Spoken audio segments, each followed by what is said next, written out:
कई बार ऐसा होता है कि आप एक लड़की को प्रपोज करते हैं और वो आपको रिजेक्ट करती है ये रीज़न देकर कि मैं बॉयफ्रेंड नहीं बनाना चाहती, लेकिन उसके कुछ दिन बाद ही वो नया बॉयफ्रेंड बना लेती है। तो ऐसा क्यों होता है और असली रीज़न क्या होता है लड़की का आपको रिजेक्ट करने का, ये इस वीडियो में बताने जा रहा हूँ, तो पूरी वीडियो को ज़रूर देखिएगा। पहला रीज़न होता है जिसकी वजह से अगर लड़की आपको पसंद भी करती होगी ना, तब भी वो आपको रिजेक्ट कर देगी, और वो रीज़न है प्रपोज करने में जल्दबाजी कर देना। अब आप कहेंगे मैंने तो 6 महीने बाद प्रपोज किया था, तो जल्दबाजी कैसे हो गई? तो यहाँ पे सबसे पहले समझ लीजिए कि लड़की को प्रपोज कब करना चाहिए। लड़की को 1 महीने बाद, 2 महीने बाद या 6 महीने बाद प्रपोज करने की ज़रूरत नहीं है। आपको प्रपोज तब करना चाहिए जब आपकी बॉन्डिंग अच्छी हो जाए और आपको लगे कि वो आपसे बात करे बिना नहीं रह पाती है। तब अगर आप प्रपोज करेंगे तो 99% वो आपको हाँ ज़रूर कहेगी। तो अच्छी बॉन्डिंग होना और मिलने के 5-6 महीने बाद प्रपोज करने में कोई भी रिलेशन नहीं है। अगर आप उसे 6 महीने से जानते हैं लेकिन आपकी कभी कभी बात होती है, उसमें भी वो लेट आपको रिप्लाई करती है, तब भी अगर आप उसे प्रपोज कर देंगे तो ये जल्दबाजी है। और अगर आप उसे 20 दिन से जानते हैं लेकिन आपकी दिन भर बात होती है, रात को भी आप कॉल पे बात करते हो, और जब आपकी बात नहीं होती है तब वो आपको बोलती है कि यार मेरे मैसेज का लेट रिप्लाई क्यों कर रहे हो, आप मुझे इग्नोर क्यों कर रहे हो, इस तरीके की बातें बोलती है, तो इसका मतलब ये सही समय है उसे प्रपोज करने का। तो अब आप समझ चुके होंगे कि आपको प्रपोज करने में जल्दबाजी नहीं करनी है, पहले अच्छी बॉन्डिंग बनानी है, उसके बाद ही प्रपोज करना है। नाउ दूसरा रीज़न होता है ट्रस्ट। अगर लड़की आप पर ट्रस्ट नहीं करती है तब भी वो आपको एक्सेप्ट नहीं करेगी, भले ही वो आपको थोड़ा बहुत पसंद भी करती होगी और भले ही आप बहुत ज़्यादा अच्छे दिखाई देते हैं तब भी। तो लड़की का दिल जीतने से पहले उसका ट्रस्ट जीतना होता है, और ट्रस्ट कभी भी धोखा देकर नहीं जीता जा सकता, झूठ बोलकर नहीं जीता जा सकता। अगर आप उसका ट्रस्ट जीतना चाहते हैं तो आपको उससे सच बोलना होगा। इसका मतलब ये नहीं है कि आप उससे किसी बहाने से बात नहीं कर सकते, उसके साथ मजाक नहीं कर सकते। इसका सिर्फ ये मतलब है कि कोई ऐसा झूठ आपने ना बोला हो जो उसको पता चले और उसका ट्रस्ट आपसे बिल्कुल ख़त्म हो जाए। तो इस बात का भी आपको ध्यान रखना है, तभी लड़की आपके प्रपोजल को एक्सेप्ट करेगी। Now point number 3।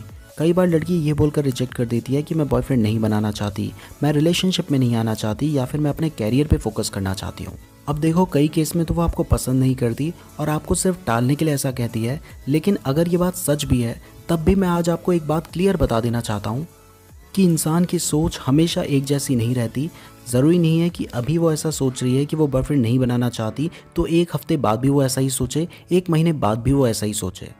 तो इंसान की सोच हमेशा बदलती रहती है, बस बदलने वाला चाहिए होता है। तो अगर कोई लड़की आपको ये बोलकर रिजेक्ट करती है कि वो रिलेशनशिप में नहीं आना चाहती है, तो फिर आप उससे दोस्ती रखो, बातचीत करते रहो, दोबारा प्रपोज मत करो, अच्छी बॉन्डिंग बना लो। हो सकता है थोड़े टाइम बाद उसकी सोच बदल जाए और वो आपके साथ रिलेशनशिप में आ जाए। नाउ 4th पॉइंट है, कई बार लड़के लड़की को प्रपोज कर देते हैं, लड़की उस टाइम पे रिजेक्ट कर देती है किसी भी रीज़न की वजह से, लेकिन उसके बाद लड़के बार बार उससे भीख मांगते रहते हैं कि प्लीज़ यार प्लीज़ मुझे एक्सेप्ट कर लो, मैं तुमसे बहुत प्यार करता हूँ, मैं हमेशा तुम्हारा ख्याल रखूँगा। और इस तरीके से उसे डायरेक्टली और इनडायरेक्टली फोर्स करते हैं हाँ कहने के लिए। अच्छा, जब इस तरीके की बातें मैं बताता हूँ ना, तब मुझे अपना वक्त भी याद आ जाता है कि जब मुझे पहली और आखिरी बार प्यार हुआ था, तब मैंने भी कुछ ऐसा ही किया था। शुरुआत में उसे प्रपोज कर दिया, उसने मना कर दिया, उसके बाद रोज़ मैं उसे कहता था प्लीज़ यार प्लीज़, मैं तुमसे बहुत प्यार करता हूँ, हाँ कर दो यार प्लीज़। और जब तक मैं ऐसा करता ना उसने हाँ नहीं किया था। फिर मैंने थोड़ी अकल चलाई, तब जाके उसने हाँ किया था। सो आप भी अगर उससे प्यार की भीख मांगोगे और उससे फोर्स करोगे आपको एक्सेप्ट करने के लिए, तब भी वो आपको एक्सेप्ट नहीं करेगी, क्योंकि लड़कियों को कॉन्फिडेंट लड़के पसंद होते हैं, इस तरीके के रोंदू लड़के पसंद नहीं होते। नाउ 5th पॉइंट है, ज़्यादातर केस में लड़की ये बोलकर रिजेक्ट करती है कि मेरा ऑलरेडी बॉयफ्रेंड है इसलिए मैं तुम्हें एक्सेप्ट नहीं कर सकती। अब जब भी लड़की कहती है कि मेरा ऑलरेडी बॉयफ्रेंड है, तो इस केस में 70% में तो ये बात सच होती है कि उसका बॉयफ्रेंड होता है, इसलिए ही वो आपको एक्सेप्ट नहीं कर रही है। लेकिन 30% केस ऐसे भी होते हैं जहाँ पर वो आपको सिर्फ टालने के लिए, या फिर वो आपको पसंद नहीं करती है इसलिए वो आपको सिर्फ दूर भगाने के लिए कहती है कि मेरा बॉयफ्रेंड है इसलिए मैं तुम्हें एक्सेप्ट नहीं कर रही हूँ। तो इस केस में सबसे पहले तो कंफर्म हो जाओ कि उसका कोई बॉयफ्रेंड है या नहीं। अगर नहीं है तो फिर आप कोशिश कर सकते हो, लेकिन अगर उसका ऑलरेडी बॉयफ्रेंड है तो फिर मैं आपसे हाथ जोड़ कर कहता हूँ कि भाई उन्हें रहने दो, उनकी रिलेशनशिप के बीच में मत घुसो।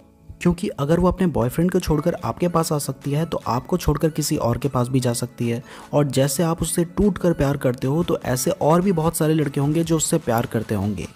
सो अगर दोनों का रिलेशनशिप अच्छा चल रहा है, दोनों एक दूसरे से प्यार करते हैं, तो आपको बीच में नहीं आना चाहिए, ये मेरी एडवाइस है। अगर ब्रेकअप हो जाता है तब आप कोशिश कर सकते हो।